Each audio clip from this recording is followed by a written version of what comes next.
We see the arenas. We see the pyro, the spectacle, the screaming faces pressed against the barricades. It's a universe of light and noise. But we never see the shadows. We never see the veins popping on the forehead of a man in a dark production truck, 200 feet from the ring. His name is Mark, and tonight his finger is hovering over a button he's been paid $10,000 not to press. $10,000. In this world of multi-million-dollar contracts, it's just noise. But to Mark, it's a lifeline. It's the cost of a surgery. It's the price of peace, just for 1 month. He's a mid-level producer, a ghost in the machine. His job is simple. Follow the script. Cue the music. Call the camera angle. Keep the talent safe. But tonight, the script has a secret, unwritten chapter. One written by an outside source, paid for in cash, and resting entirely on his silence. The $10,000 wasn't a bonus. It was a bribe. A heavy, suffocating weight in a duffel bag under his desk. He checks his monitor. The crowd is electric, waiting for the advertised main event. They have no idea. Mark's headset crackles with the director's voice. Stand by for segment 9. He sees the graphic. Rhea Ripley, The Road to Recovery. It's supposed to be a celebration, a hero's welcome. Mark's hand trembles. He knows what's coming. He knows who is waiting in the shadows of the gorilla position, not in the script, not on the run sheet, and definitely not on the approved roster for this segment. He's been paid to look the other way. He's been paid to risk his career, his reputation, and the trust of every person in that ring. He glances at a small, wallet-sized photo taped to his monitor. His daughter, smiling. He closes his eyes, just for a second. The surgery. That's what this is about. That's the only thing this is about. The video package ends. The arena lights dim to a deep, pulsing crimson. A single, guttural guitar riff cuts through the air. The explosion of sound is immediate. It's not just cheering. It's a physical force, a shockwave of 20,000 people realizing what's happening. This wasn't advertised. This wasn't rumored. This was a genuine, heart-stopping surprise. Rhea Ripley is back. The cameras, the ones Mark is supposed to be directing, struggle to stay steady.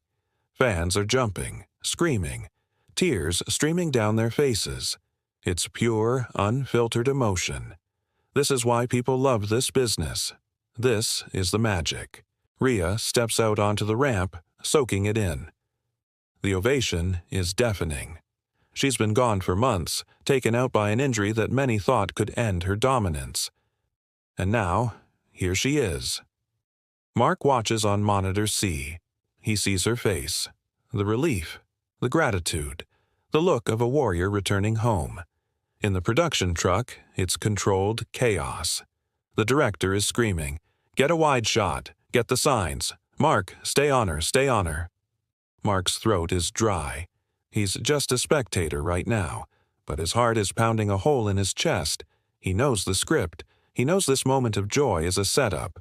He glances at his private monitor, the one linked to a hidden feed.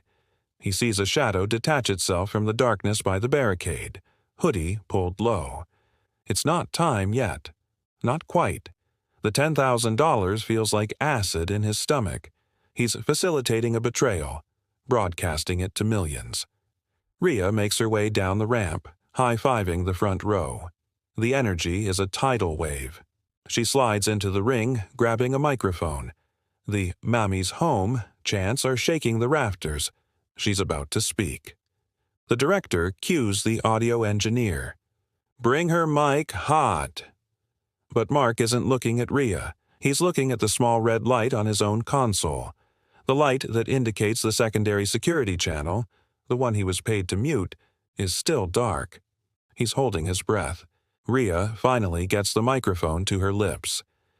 It's been a long time." The crowd roars again. She's cut short. A different theme song hits. A jarring, upbeat, chaotic sound that slices right through the emotion. The entire arena turns to the ramp, confused, annoyed. And then she appears. Liv Morgan. But not the Liv they remember. She's dressed in street clothes, a hood pulled up, but she's smiling. A wide, unnervingly calm smile. The audience is silent. This isn't on the run sheet. This isn't part of the celebration. Mark watches the director's face turn purple. Who the hell cued Liv's music? Mark, did you cue that? Mark stays silent, his eyes glued to the screen. Negative, he lies, his voice barely a whisper. Must have been a glitch from Master Control. He knows it wasn't a glitch. It was part of the $10,000 package. The signal. Liv walks slowly, deliberately, the same empty smile plastered on her face. She circles the ring, never taking her eyes off Rhea. Rhea, for her part, looks confused but not hostile. She lowers her mic. She remembers their history. They were partners, friends. Liv climbs into the ring. The tension is so thick you could cut it with a knife. The crowd is murmuring. What is this? Liv walks right up to Rhea, face to face, and then she opens her arms. She's offering a hug, a reconciliation. The arena breathes a collective sigh of relief. Maybe this is part of the show. Rhea hesitates, then accepts. They embrace.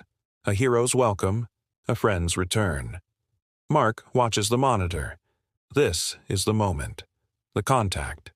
His instruction was to wait for physical contact. His hand flies to the button that would alert security, the button that would scramble the local crew and stop this, the $10,000. His daughters smile. He freezes. His job is to do nothing. He's not a producer anymore. He's a statue. He's a conspirator. The hug lingers. It's just a little too long. The crowd feels it. Rhea feels it. Boom. It's not a sound. It's a feeling. A sickening, hollow crack that echoes through every speaker. Liv shoves Rhea back from the hug and, in one fluid, vicious motion, swings a steel chair she'd hidden under her hoodie, cracking it across Rhea's already injured shoulder. The crowd doesn't boo. They gasp. A single, unified, horrified sound. Rhea collapses. The microphone clatters to the mat. Liv isn't done. She throws the chair down and mounts Rhea, raining down punches. Wild, uncontrolled, potato-shot punches. This isn't wrestling. This is an assault. The commentary team is screaming. What is this? Somebody stop this. This is disgusting. Mark watches, his blood cold. In his ear, the director is losing his mind. Security! Get me security! Mark, where is security? Mark just stares. He can't speak. He watches as Liv, her smile finally gone, replaced by a mask of pure reptilian rage, grabs Rhea by the hair. She drags her to the ring post, wrapping her injured arm around the steel. The crowd is screaming, "No!" Liv spots the steel chair. She picks it up. She looks at the arm. She looks at the crowd. And she smiles again. That horrifying, empty smile. She rears back and brings the chair down, full force, on the arm. The sound is unnatural. Rhea's scream is lost in the chaos. Liv isn't finished. She stomps and stomps and stomps on the arm, targeting the exact injury that took Rhea out. This wasn't revenge. This was a message, an execution. Finally, producers and referees swarm the ring, pulling a snarling, spitting Liv off the wreckage of the champion. Liv doesn't fight them. She just laughs, a high, manic laugh that cuts through the noise. She holds her hands up, as if in victory, and walks away. She doesn't run. She walks. Mark finally unfreezes. He switches the camera feed to the commentary team, who are all standing, speechless. He's done it. He let it happen. The $10,000 is his. And the sight of Rhea Ripley cradling her destroyed arm, weeping in the middle of the ring, is the receipt. The moment the broadcast cuts to commercial, the production truck explodes. The director rips off his headset and throws it against the wall. "What the hell was that?" he screams, his face crimson. "Where was security? Who let her in? Who was on the ramp?" All eyes turn to Mark. His job includes coordinating with the arena's local security team for unscripted moments. He's the failsafe. And he failed. I don't know, Mark stammers, his voice hollow. She wasn't on the run sheet. She must have slipped past them. It happened so fast. The director points a shaking finger at him. It happened fast? You had a full minute from her music hitting to her getting in that ring. Why didn't you hit the alert? Why wasn't security deployed? Mark feels the blood drain from his face. I thought it was a work. I thought it was a last-minute change. I didn't want to overstep and ruin the moment. It's a weak excuse. Plausible, but paper-thin. And the director knows it. A last-minute change? An unapproved assault on our returning injured champion? You thought that was a work? Get out, all of you. Get out. Mark scrambles out of the truck, his heart hammering. He stumbles into the backstage hallway. It's chaos. Agents are yelling into phones. Other wrestlers are gathered in a tight, angry-looking knot. He sees the company's COO, his face like stone, walk past, flanked by security, heading straight for the gorilla position, the area just behind the curtain. Mark leans against a wall, trying to breathe. He made his choice. He has the money, but he just realized the second half of the risk. It wasn't just his job. It was his safety. He just crossed the entire locker room. He just crossed the company. And in this world, betrayals like that, they don't just get you fired. They get you erased. Mark hides in an empty locker room, the one reserved for visiting crew. His phone is vibrating off the hook. Texts from his colleagues. What happened? Are you okay? Did you see Liv? And then the ones from his superiors. Report to HR. Do not leave the building. Where are you? He ignores them all. He opens his banking app. He sees the pending deposit. It's real. The $10,000. It's there. It's done. He should feel relief. He feels sick. He can hear the ambulance sirens outside the arena. That's for Rhea. A real ambulance. For a real injury he allowed to happen. He thinks about the man who paid him. The man in the suit. He had cold eyes, a firm handshake, and no name. You are invisible, Mark, the man had said. This conversation never happened. If you are seen, if you are heard, the arrangement is void, and so are you. He was a ghost, a cutout, representing Liv Morgan's new, aggressive management. Mark knew he was just a pawn. He looks at his phone again, a text from his wife. Is it done? Did it work? He types back. Yes, it's done. I'll call you later. He can't talk to her. Not now. He can't let the poison of what he did touch the one pure thing he was trying to protect. The media is already exploding. Rhea Ripley viciously attacked. Liv Morgan shoots on champion. WWE loses control of Raw. They all think it's part of the show, a storyline. They're praising the realism, the grit. They're calling it the most shocking moment of the year. They have no idea. They don't know that a real person is on their way to the hospital. They don't know that a real producer just sold his soul in a dark production truck for the price of a used car. The silence he was paid for is now the loudest sound in the world. The rest of the night is a blur. Mark is eventually found by security and escorted, not gently, to a small, sterile office deep in the arena's corporate suite. The show is over. The crowd is gone. But the building is buzzing with a dark, angry energy.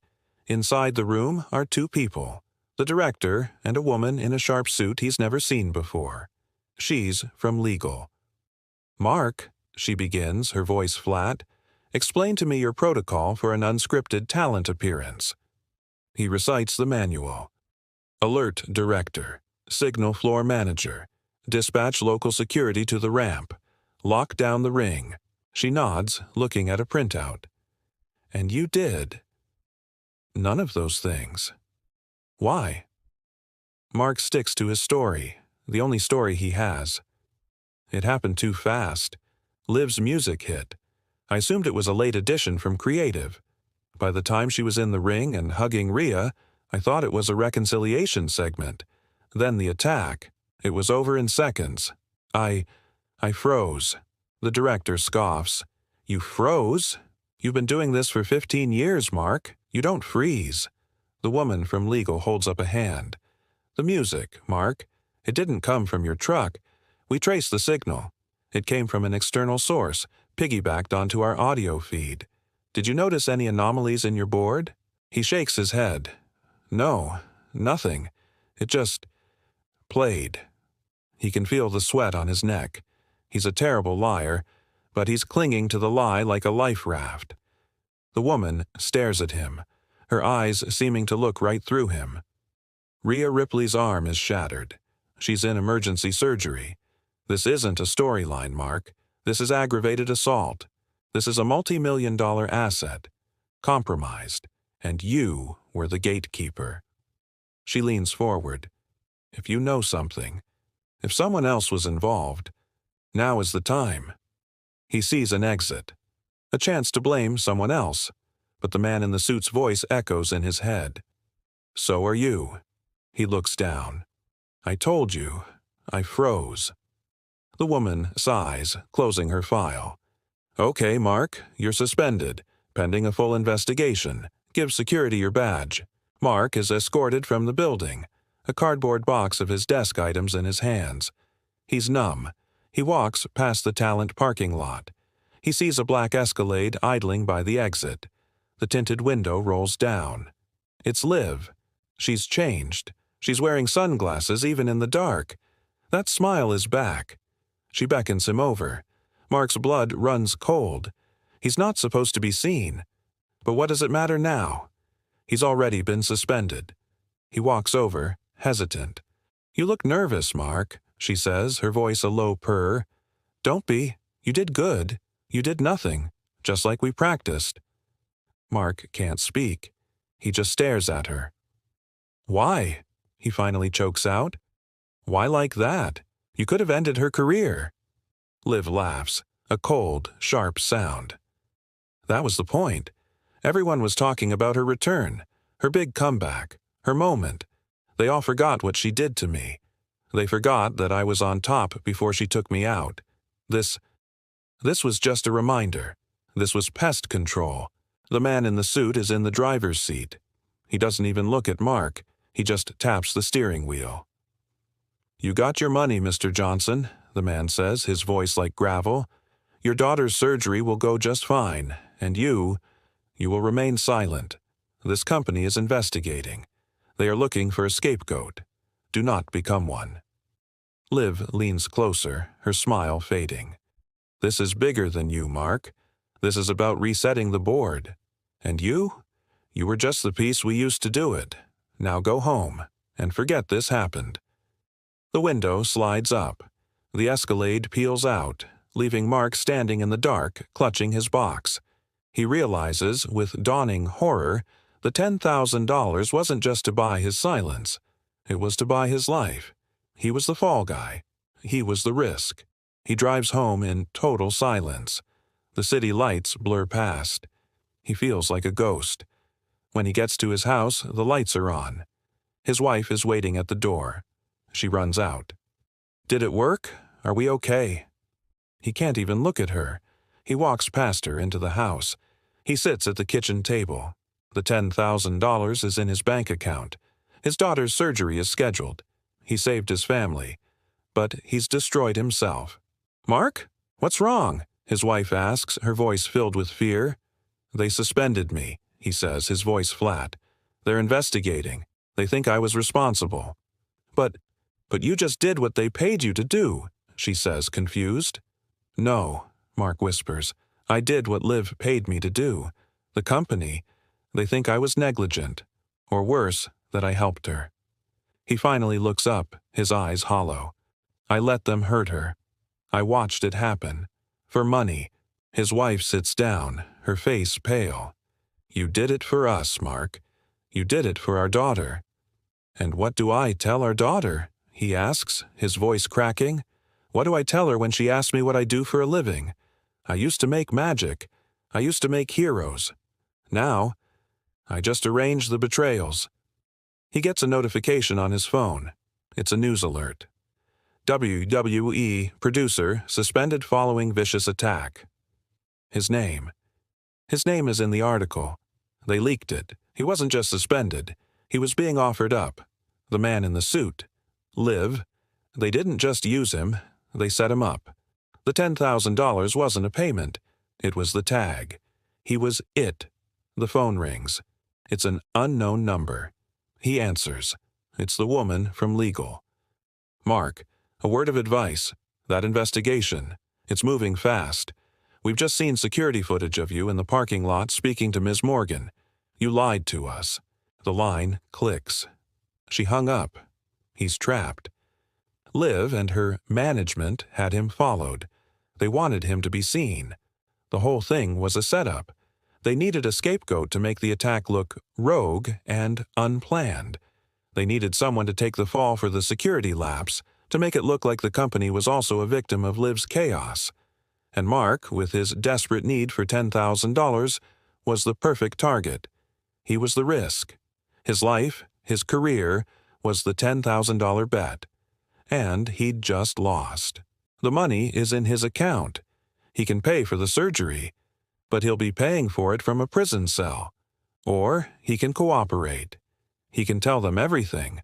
The man in the suit, the cash, the instructions. But what proof does he have? A pending deposit? It's his word, a suspended producer, against theirs. He thinks about the story. The fans.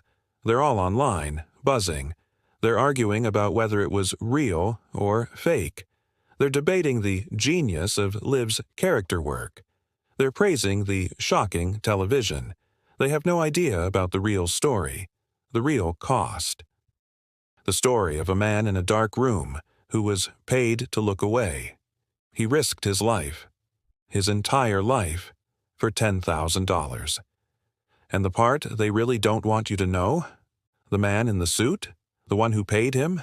He wasn't working for Liv. He was working for the company. They needed Rhea off television again, but they couldn't make her a victim. They had to make her a martyr. And they needed Liv to be the most hated villain on the planet. They paid Mark to create a monster. And they paid him to be the man she stepped on to get there. The risk wasn't his. The risk was the business. And the $10,000? That was just the price of the script.